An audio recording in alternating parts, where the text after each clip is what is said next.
Hola, buenas noches, bienvenidos a Crímenes de Córdoba. Entre los crímenes más dolorosos están los niños. Entre las motivaciones más inexplicables están las de quién quiere matar a un niño o por qué quiere hacerlo. Y entre matar al propio hijo, muerto por los propios padres, es otra de las cosas que nos propone el caso de hoy, un caso paradigmático de maltrato infantil, el caso Ludmila.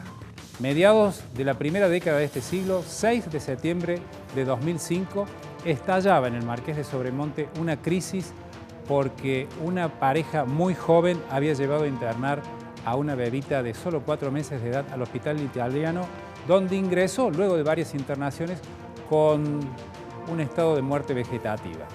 Varios días que se decidía qué hacer, si desconectarla a la aparatología de asistencia mecánica respiratoria. Luego falleció, luego fueron llevados a juicio estos dos padres. El Tribunal Superior de Justicia, con una intervención interesante, muy interesante, la sala penal integrada por las 3 mujeres de aquella época.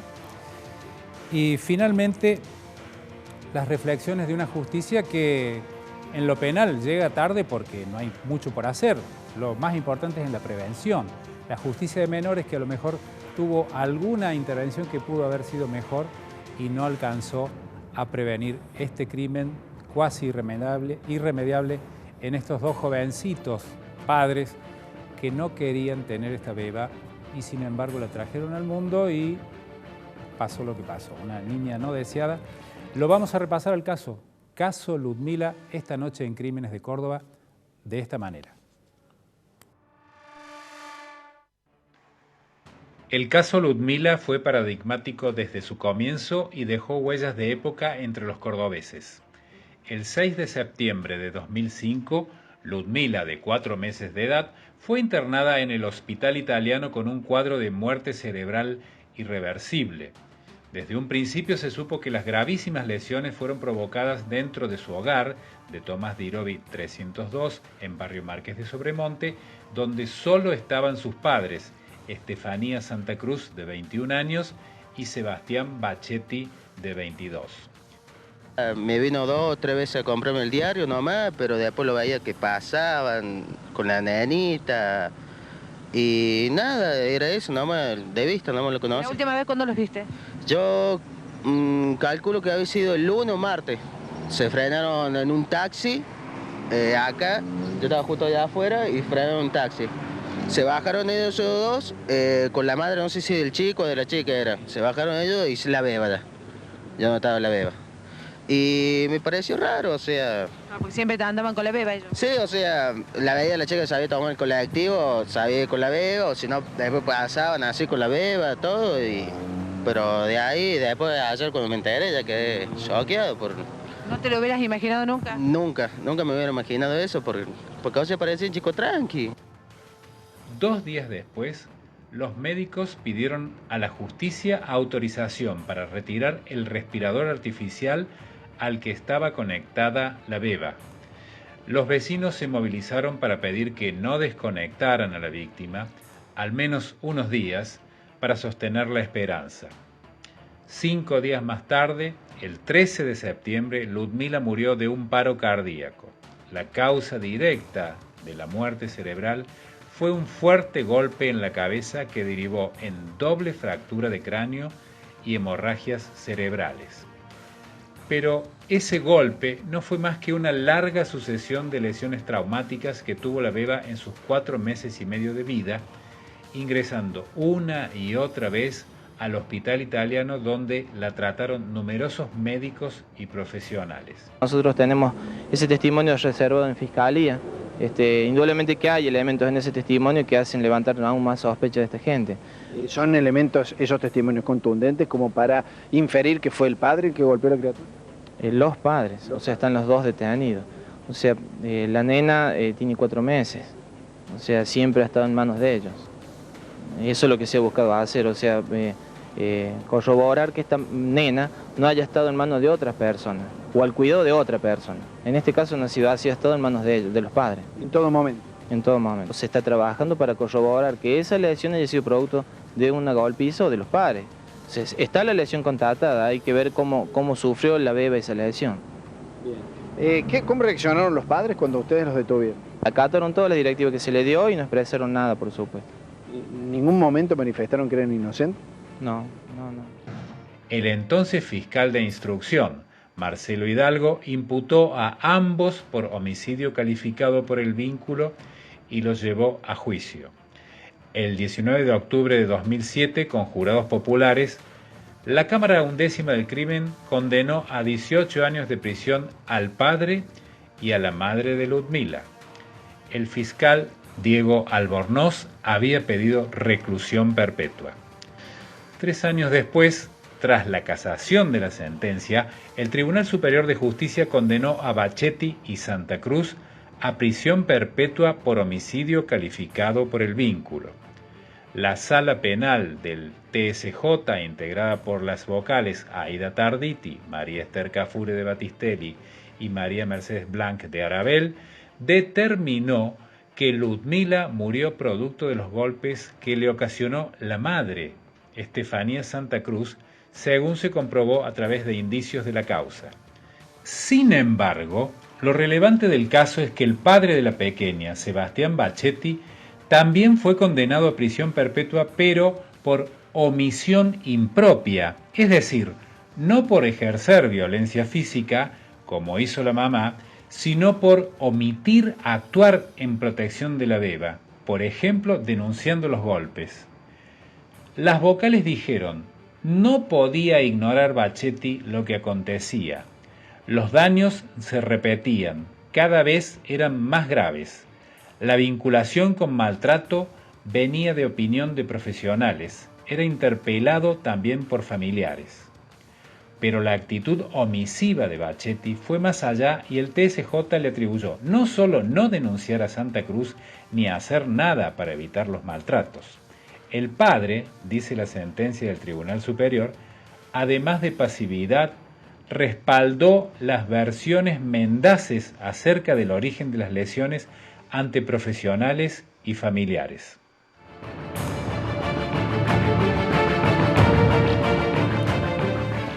Veíamos imágenes de época, año 2006, el juicio, octubre de 2006, la sentencia, con la Cámara Undécima del Crimen, con el querido Pato Nagy, que era el presidente en aquel momento, luego lamentablemente falleció, para rescatar lo que decía el comisario Sosa de un testimonio clave, que él no menciona de quién, todavía estaba incipiente la investigación, era de la abuela, de la madre de uno de ellos, que denunció a su hija y a su yerno, que eran ellos los únicos que estaban en la casa con el bebé, con una lactante, y que, bueno, eran quienes únicamente podrían haberle ocasionado el daño, y lo que dice el Tribunal Superior de Justicia luego, la omisión impropia del padre, porque quien la mata a golpes es la madre. Por eso fueron ambos condenados a prisión perpetua. Vamos a ver cómo ya en la investigación, a través del defensor Carlos Airabedian, que defendía a ella, a Estefanía Santa Cruz, cómo él ya empezaba a plantear que los dos podían ser los responsables. Uno de los dos es el autor de lo que podríamos llamar estructuralmente maltrato infantil, y que el otro tiene que haber estado necesariamente presente y ha consentido ese maltrato y no ha impedido que se produzca. Es la investigación la que tiene que probar quién de los dos es el que ha dado esos golpes y quién es el que supuestamente lo habría consentido. ¿Ahora todos los indicios apuntan al padre? No hay ningún indicio que apunte a uno u otro de manera exclusiva o excluyente. Habla de una cosa genérica que engloba a los dos en la producción de los golpes o del maltrato, de la sacudida, del zamarreo, que son distintas acciones que han sido referidas en la acusación, que aquí la tengo en mi poder, por una parte, y que el otro o miraba u observaba o no hacía nada para impedir, para frustrar o para que eso no se llevara adelante.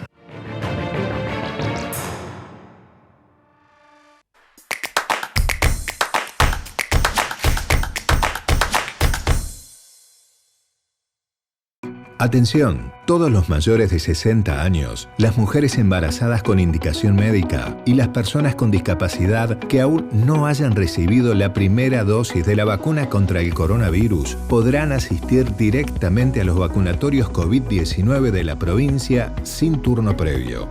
Deberán llevar el documento nacional de identidad que acredite su domicilio en Córdoba y los certificados correspondientes, el de la indicación médica para la mujer embarazada y el certificado de discapacidad para el caso que corresponda. Ministerio de Salud. Este programa cuenta con el auspicio de la Asociación de Magistrados y Funcionarios Judiciales de la provincia de Córdoba.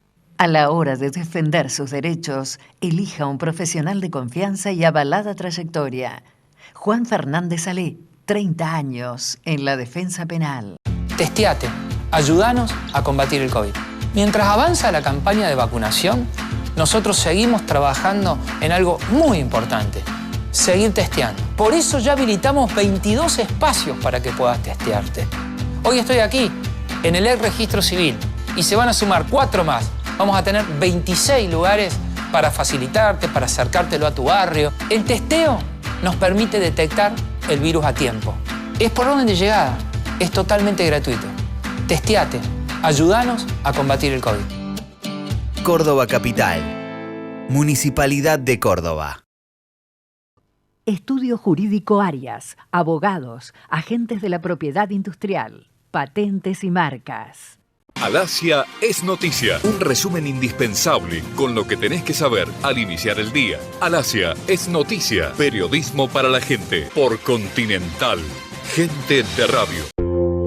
Sabemos que todavía hay dudas sobre cómo inscribirse para la aplicación de la vacuna contra el COVID-19. Por eso, el Defensor del Pueblo dispuso personal presencial capacitado para resolver dificultades y concretar el proceso. Los interesados, en especial personas mayores, serán asesorados sobre el uso de la plataforma Ciudadano Digital. Deben presentarse con DNI en de Anfunes 352, Córdoba Capital, en el horario de 9 a 14 horas. Ante cualquier consulta, comunicarse al 0800-777-0337,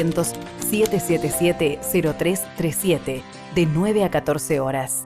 Defensor del Pueblo de la provincia de Córdoba. De Allende, Gianotti, Aguirre Mosquera y Longobardi, abogados especialistas en Derecho Penal Económico. Estudio Ortiz Pellegrini y Asociados, Derecho Penal, Penal Económico, Asuntos Administrativos, Constitucionales, Civiles y Comerciales, Contenciosos Administrativos y de Familia.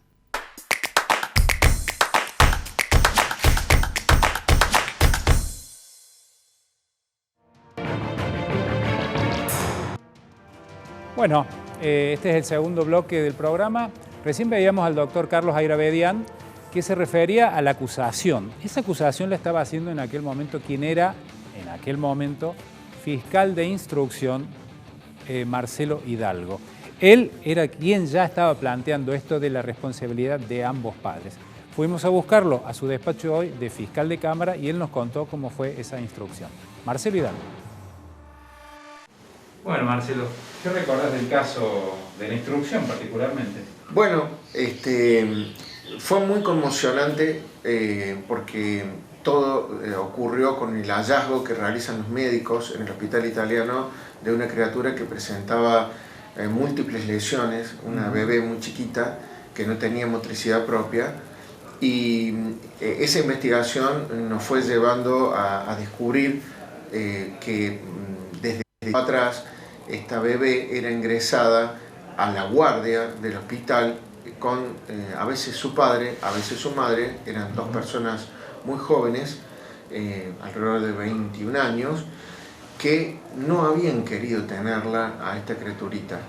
Este fue uno de los motivos que los llevó a ir empezando una escalada en los golpes que iban aplicando sobre la pequeña Ludmila.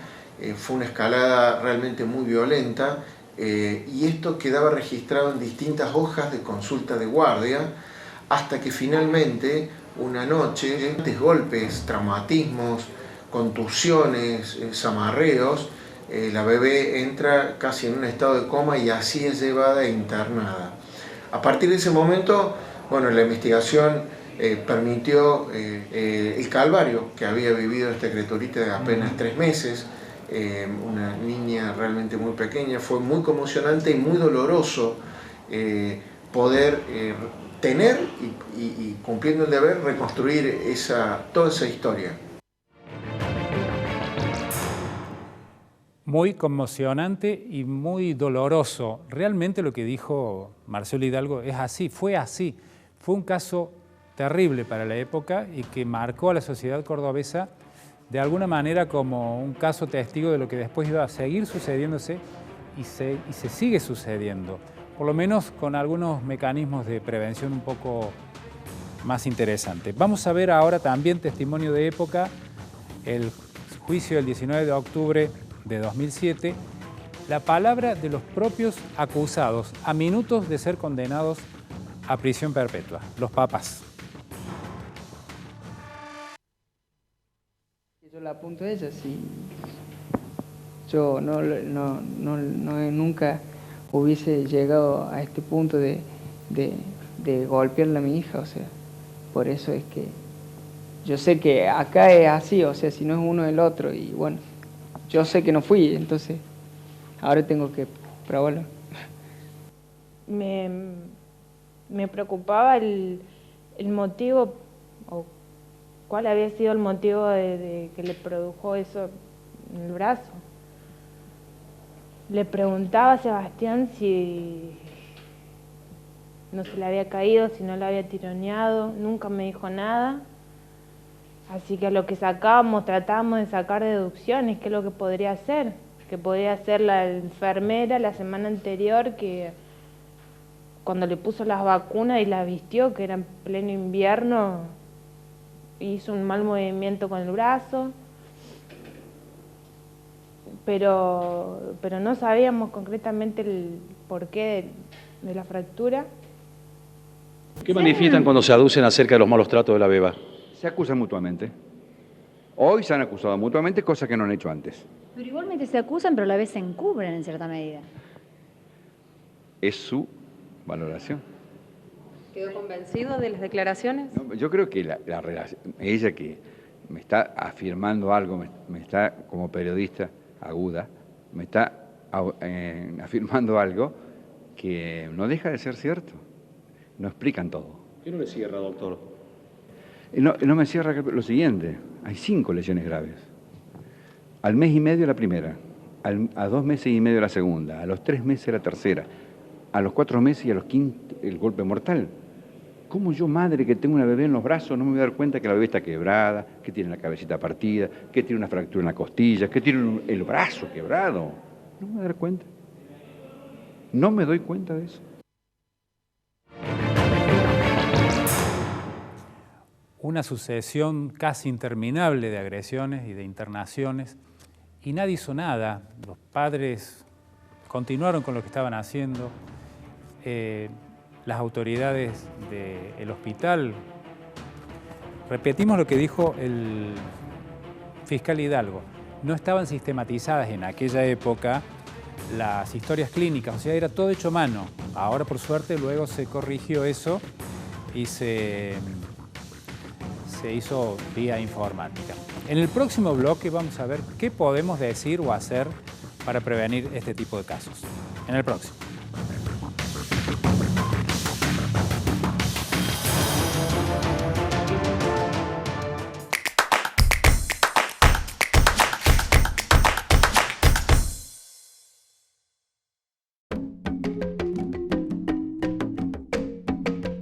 Córdoba es uno de los 10 lugares del mundo con mayor riesgo de incendios forestales. Y todo empieza por culpa de un salame. En el 99% de los incendios forestales, el responsable es el hombre. En realidad, un hombre. Un salame. No tires colillas. No quemes basura. No dejes brasas sin apagar. No seas el salame. Si ves un salame, denúncialo al 0800-888-38346.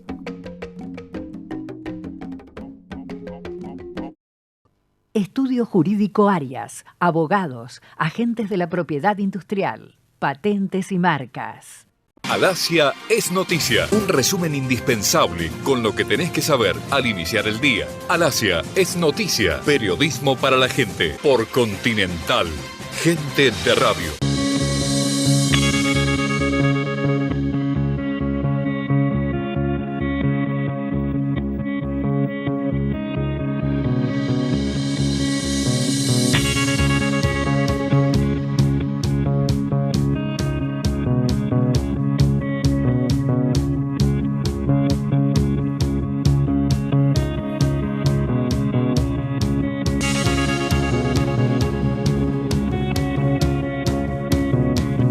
Este programa cuenta con el auspicio de la Asociación de Magistrados y Funcionarios Judiciales de la provincia de Córdoba.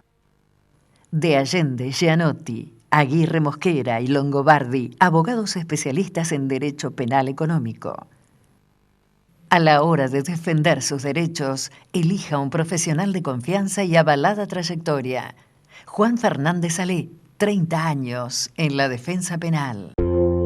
Sabemos que todavía hay dudas sobre cómo inscribirse para la aplicación de la vacuna contra el COVID-19. Por eso, el Defensor del Pueblo dispuso personal presencial capacitado para resolver dificultades y concretar el proceso. Los interesados, en especial personas mayores, serán asesorados sobre el uso de la plataforma Ciudadano Digital. Deben presentarse con DNI en De Anfunes 352, Córdoba Capital, en el horario de 9 a 14 horas. Ante cualquier consulta, comunicarse al 0800-777-0337, de 9 a 14 horas. Defensor del Pueblo de la provincia de Córdoba. De Allende, Gianotti, Aguirre Mosquera y Longobardi, abogados especialistas en Derecho Penal Económico. Estudio Ortiz Pellegrini y Asociados, Derecho Penal, Penal Económico, Asuntos Administrativos, Constitucionales, Civiles y Comerciales, Contencioso Administrativos y de Familia. Estamos recuperando la ciudad. Continúa el Plan Municipal de Bacheo y Rehabilitación en los barrios de la ciudad. El intendente Martín Yarlora supervisó la obra que se está realizando en calle Martín García, que atraviesa los barrios San Martín, Bajo Galán y Ducase, que prevé la repavimentación de 20 cuadras que mejorarán la seguridad vial del sector. Mejorando nuestra ciudad, protegemos a los vecinos y Córdoba va más alto. Córdoba Capital, Municipalidad de Córdoba.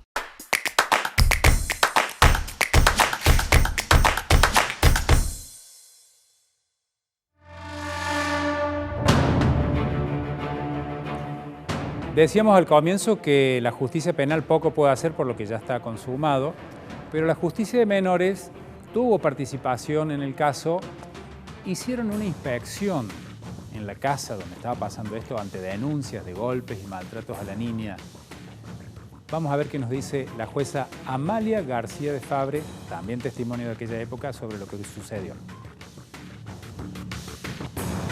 En ningún momento no se tomó la denuncia, se tomó la denuncia y el tribunal se pone en funcionamiento ordenando una constatación social, porque nosotros tenemos que investigar en primera instancia si las denuncias no son falsas, porque tenemos un alto índice de denuncias falsas de problemas familiares, entre los familiares.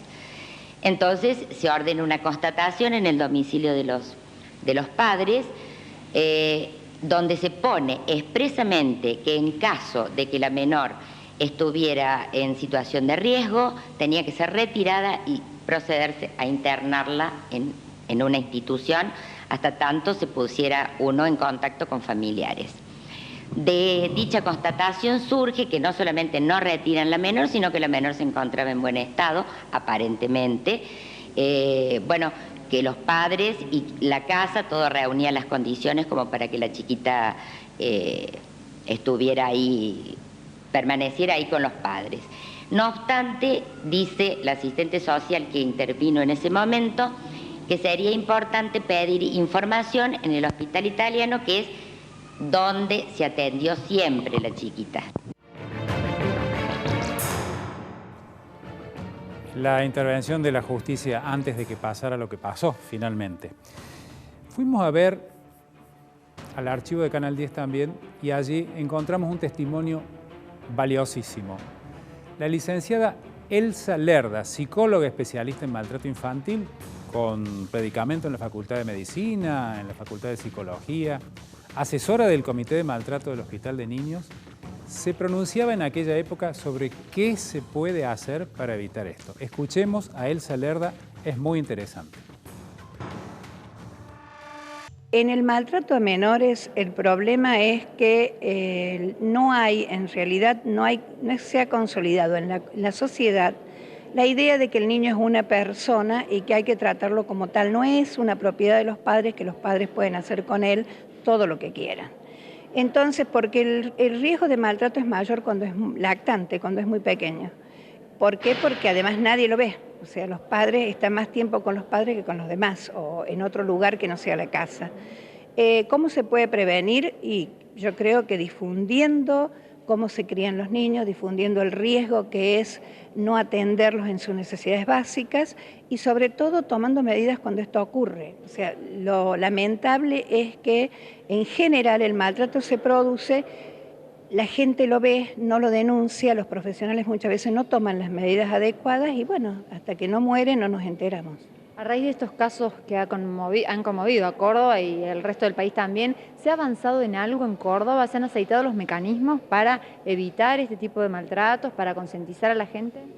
Yo creo que esto es un problema social, que lo que se hace desde el Estado no alcanza, no está bien planificado según mi opinión, y es un problema de incentivar la responsabilidad adulta, la de los adultos, porque no solamente son responsables los padres a veces, los tíos, los abuelos, el médico, la persona que atiende en la casa, todo el mundo tiene que cuidar que nuestros niños no sean maltratados, porque el maltrato tiene un alto costo a nivel personal y a nivel social. Bueno, de este modo hemos terminado de repasar el caso, tratar de hacer algo por la prevención.